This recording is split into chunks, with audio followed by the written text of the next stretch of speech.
Clément Atangana, même si vous le prenez en plein sommeil, il vous dira Paul Biya est gagnant sans même, c'est-à-dire, c'est clair, M. Mouda, il ne faut pas, ce n'est pas un sujet de discussion.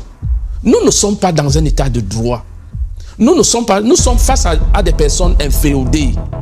C'est pour ça qu'il faut que le peuple camerounais qui va aux élections le 12 le sache, que le monde entier le sache. Nous ne pouvons pas, moi je peux vous dire avec certitude que on ne peut pas s'attendre à autre chose que qui vienne de Clément Atangana, qui soit contraire à la volonté de Paul Biya. À 20h, le président de la République, Paul Biya, aura les résultats de l'élection présidentielle. À l'époque où j'étais dans les renseignements généraux, parce qu'il faut le préciser, les renseignements généraux envoient au président de la République tous les soirs un bulletin de renseignement.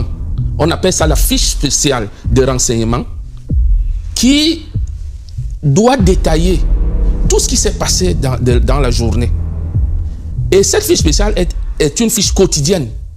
Elle doit arriver au palais au plus tard à 20h sur la table du président. Parce qu'il est possible que Biya, une fois qu'il se rend compte qu'il a perdu, qu'il mette quelques barbouzes pour séquestrer Sachirouma, qui ne peut plus communiquer, qui ne peut plus, ainsi de suite. Donc le peuple doit attendre vers 20h45. Si Issa Chirouma ne communique pas, ils comprendront que certainement leur leader est séquestré. Et ils doivent prendre acte pour la suite.